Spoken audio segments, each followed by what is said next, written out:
The photo you are seeing as I open this video is a picture of the White House with the lights shut out.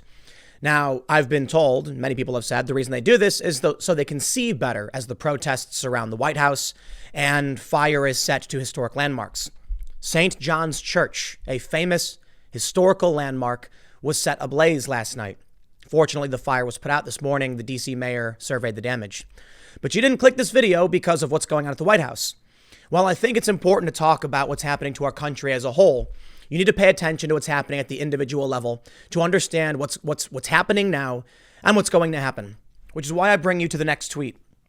Cassandra Fairbanks, who is a journalist. I don't really know how to describe Cassandra.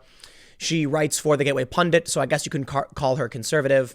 She said, "People just showed up at my house where I'm alone with my 9-year-old daughter and fired gunshots and fireworks at my house. After my address was posted online while I was receiving hundreds of death threats for 3 days. I caught the tail end when I hung up on 911 because they said they didn't know when they could get there because of the protests. F you people. They were banging on my windows, shooting and lighting off fireworks. Lucky I couldn't see them from my window or they would be dead." Cassandra was armed, fortunately, and she's safe and okay. But let me just stress this. Yesterday, I saw on Twitter some random Twitter account had posted her address as well as several other high-profile conservatives I won't name, encouraging people to pay them a visit. I reported all of the tweets. I don't know if they're still up. I'm not gonna pull them up for obvious reasons. I didn't think it would happen so soon. And I was talking to some friends and I said, listen, this is serious. Okay, they're posting addresses. They've threatened me before. You never know when, you have to make moves and get out or whatever. But now we can see what happens. That day or that night, taking me by surprise, and I'm a relatively cautious person. I did not expect to see this would actually happen last night. Like I was saying to my friends, I was like, at some point they'll show up to someone's house. At some point this will happen. Well, here it is. It actually did. Let's read some of her tweets. She said, "Police are here. They found like 60 tubes of fireworks or casings, not sure. All my neighbors are outside telling them what happened. They saw better than I did." She posts photos of the remainder of these are like artillery shell fireworks where they launch one at a time. These are serious, and she's lucky the house didn't burn down, to be honest. Take a look at this. You've got big ones, you got little ones. This you light, and they automatically start firing a volley of explosives. She said, "Wow, I've never pulled a gun out with the intent to shoot like this before. I'm wide awake now. So much for sleep. Now a bunch of cop cars wasted their time here instead of ending this like they should be. One's sitting outside my house now still. I'm glad to hear that the police remained outside. I told so many of my friends that I was getting way more serious threats than normal this week, which made me want to troll even harder and still does. But everyone was like, oh, just keyboard warriors. They also hacked my Snapchat a few days ago. This lawlessness is ridiculous. I already had some PTSD from things that happened while covering riots, according to my doctor. It's completely effed up my teeth. I developed bruxism immediately after and gave me severe night terrors for a long time. I am getting the F away from cities forever. But you're still not oppressed, rioting terrorist scum. If you were, this would be over by now." Look, listen. The White House, this country, the riots, the escalation, nothing is stopping it and nothing will. They say the unemployment is around 40 million, but very likely to be worse than that. I mean, a lot of these people who are unemployed aren't filing unemployment claims. The numbers we're getting are from people filing unemployment claims. Apparently, I think Pier 1 is going out of business. A lot of high-profile brands in the United States have shuttered. Big businesses, not to mention all the little ones. This country is eroding from the inside. And because of this, I believe because of this, people have found a reason, an ideological reason to claim they're angry. Protests like this don't happen when people have jobs. Because of the economic collapse, you get this. And look, you can argue that people do care about these issues, things like George Floyd. But the question always arises, why is it that protests are worse on the weekends? Because people aren't working or they're out of school. Now that everything's shut down, these people are bored, purposeless. Suicides have gone up, not dramatically like some people would argue, but they've gone up. Now I can bring it back from the grassroots, from the individual level to the national level. One dead in Louisville after police and National Guard return fire on protesters. On protesters? I'm sorry, buddy, but we just had a van pull up to a federal building in the Bay Area. I believe it was in Oakland. The panel door opened and they used a rifle to kill a police officer. And the other cop died. You want to tell me protesters? How about this? If you approach the National Guard and shoot at them, you are not a protester. Well, I don't even know what you would call that, an insurgent? We're not talking about protest. Yet for some reason, the media is absolutely playing that game. You know why? Because they're hedging their bets on who wins. That's how the game is played. But let's walk this back a little bit. We'll read the story, but let's walk this back a little bit. Because I want to tell you about the individual level before we talk about the national level. At a certain point, they'll start going to houses. They'll start going to suburbs. These rioters have already said the suburbs are next. And what do? Are you able to protect yourself and your family? I certainly hope you are. We have seen since the start of the pandemic, a lot of liberals understand the importance of owning a gun. And now I've seen many moderates posting about the need to own a gun and the importance of the Second Amendment. I will tell you this, man. When they went to Cassandra's house and started banging on the windows, shooting live ammo at her house and fireworks, you know that she was extremely happy that she had something. And that's given me pause. So I'm taking very serious precautions, and I will leave it at that. But when they're willing to come to your house, what does that mean? We can talk about what we can see from afar all day and night, but make no mistake, these fights will not be fought on the frontier. They will not be fought in downtown cities, the downtown area of your cities. These things spread everywhere. Now, it's possible, and they likely, in many circumstances, they do remain in urban areas. The other day, however, there were several cities where people left the downtown areas and started spreading out, wreaking havoc, because there's nothing left. And that's what the rioters said. There's nothing left here. Why would we stay? The police can't stop them. So the police do what you'd expect the police to do. When rioting gets out of control, the police cannot be expected and are not expected. Oh, actually, I should have, people probably think they will save them. But no, let me explain something to you. The government will protect itself. That's it. When these riots get out of hand, when people show up in D.C. and they're smashing things, you will find the day when they're trying to break down the door to your house, there will be no one to call. You know why? Because the police will be surrounding their own departments, because the police will be surrounding their own government buildings to protect and maintain the government. Now, they can provide protection from you when people are peaceful, but things are getting way out of hand. When you see this happen, returning fire, that's the escalation, man. Now, I do want to stop for a quick second and say there have been some hopeful videos. In Flint, the police marched with the protesters. In New Jersey, it happened. There's a video of a cop hugging a protester as he cries. There's a video of people grabbing some Antifa guy and as he's smashing up a street, and they deliver him to the police. And I saw that and I got hopeful, and I thought to myself, maybe I'm wrong.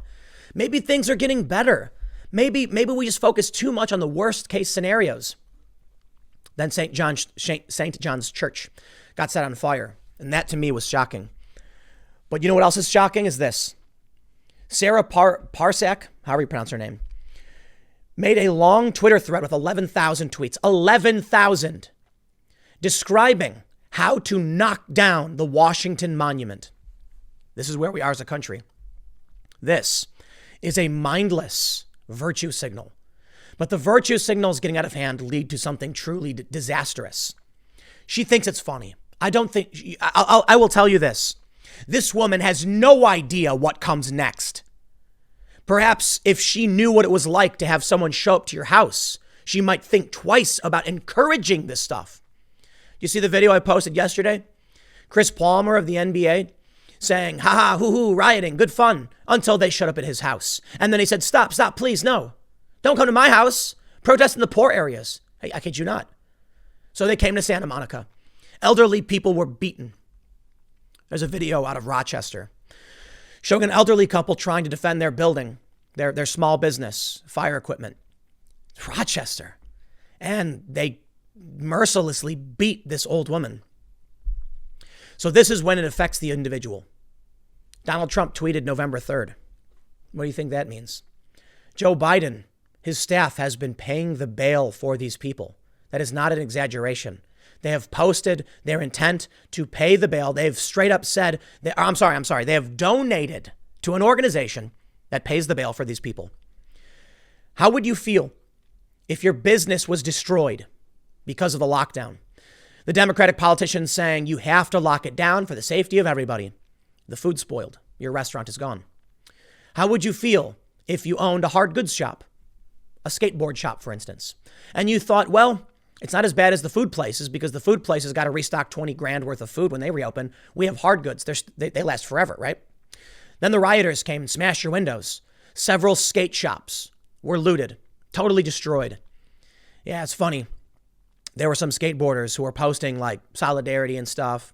And skateboarders aren't the most political, but they were posting in solidarity. And I'm shaking my head because now they're regretting it. And now they're posting, why is this happening? Why is it happening? I'll tell you why it's happening, because life comes at you fast. What do you think happens in November when people realize that the same people who told them to shut their businesses down then said, these are great protesters. These are peaceful people grieving. They should have the right to do so. They told you you couldn't have your business. They told you you couldn't work. And then they told the rioters to come on out and play. And then when the rioters got arrested, Joe Biden's campaign bailed them out. How about them apples? In New York, it's going viral that apparently the mayor's daughter was arrested for throwing rocks and bottles at cops. So I hear. I don't have it pulled up. But take a look at this, man. What do we do?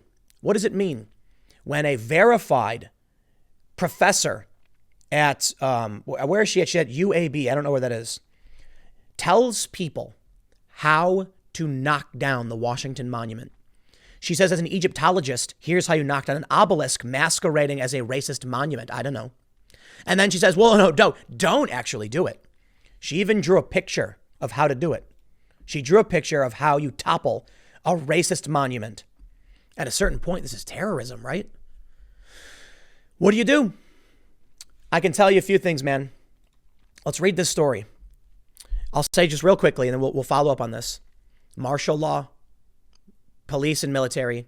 Trump was apparently brought to a bunker. The White House shut its lights down. Apparently, Trump is meeting with, let me see what we got here. Trump is meeting with Bill Barr and the governors after the weekend to figure out what's going to happen.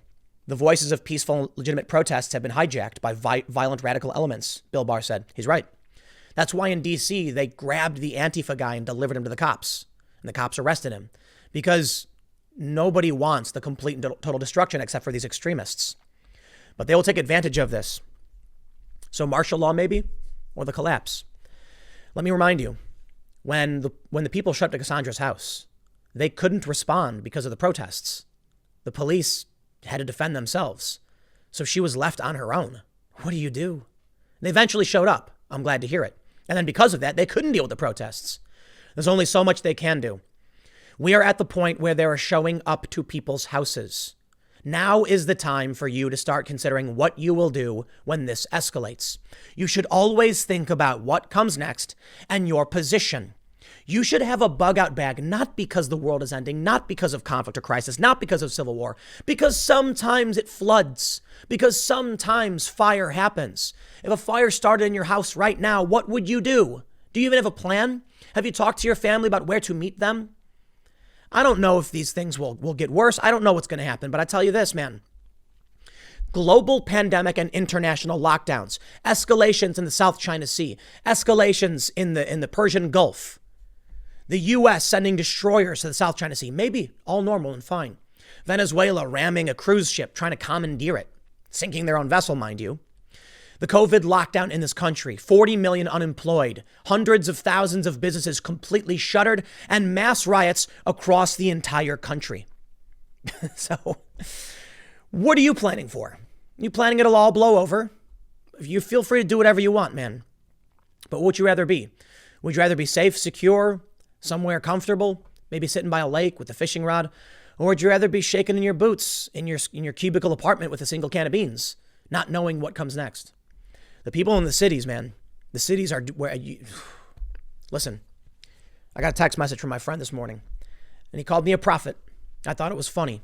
He said, I look at some, I'll leave it there. I don't want to get too much into privacy, but, You must be a prophet to that extent. And I laughed and I'm like, no, I just think about what happens after each step.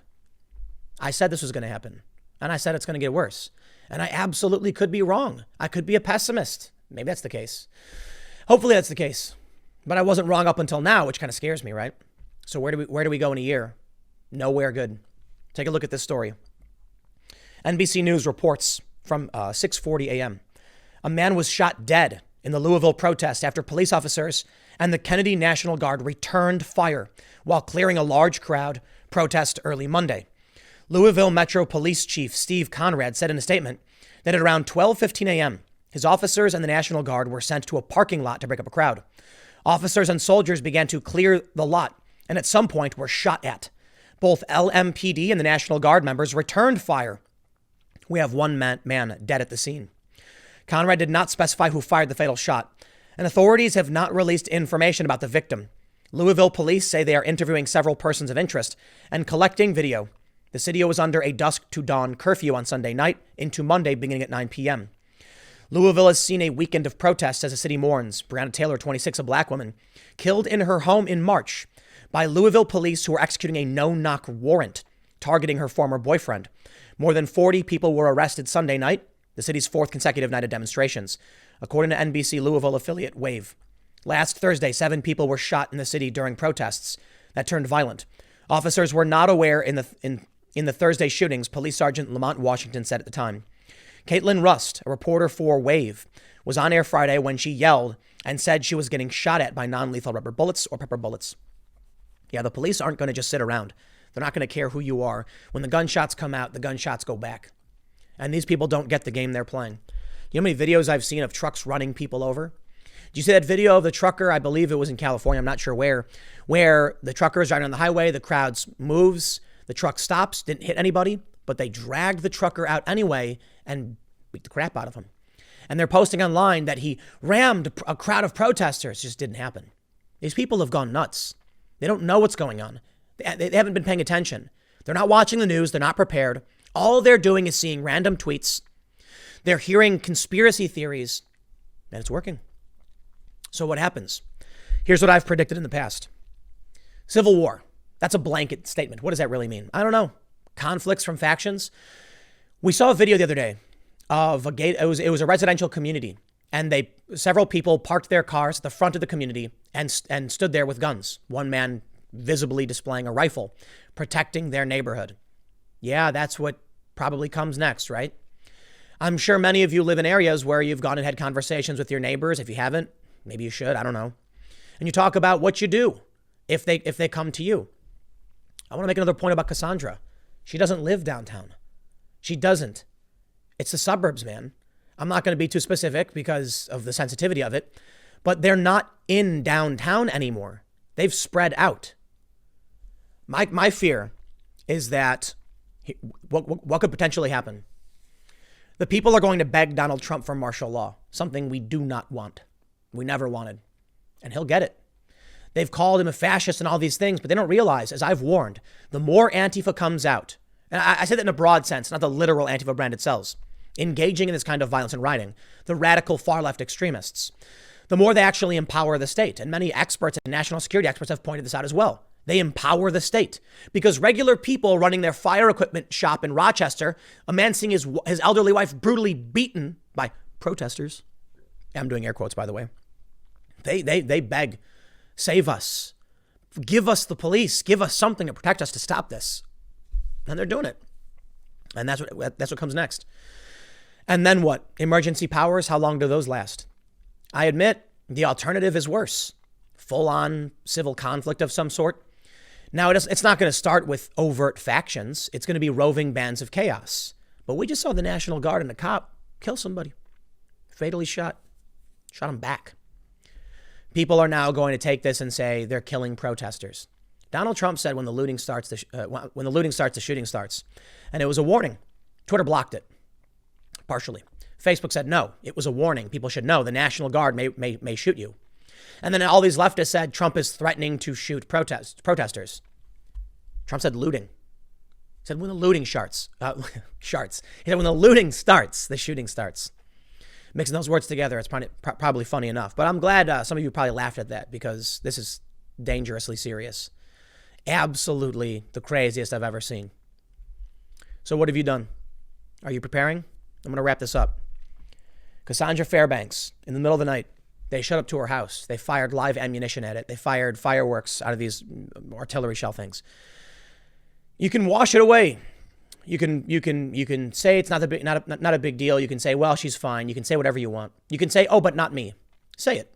Say, oh, but not me. Just say it over and over again. Fine. And then when it is you, who's going to be there to protect you? It's funny to me when people keep telling me, it won't happen here, it won't happen here, it won't happen here. There's a story of a bank robbery where three men in ski masks with rifles come in the door and the security guard just stands there and does nothing. They walk right up to him and take his gun from him. Later on, he was asked, why didn't you do anything? And he said, I couldn't believe it was actually happening. Yeah, don't make that mistake, I guess. It is actually happening. It is actually happening. I don't know what that happening means. Maybe it stops. Maybe it gets worse. You decide where to place your chips, and I'll leave it there. Next segment's coming up at 1 p.m. on this channel, and I'll see you all then.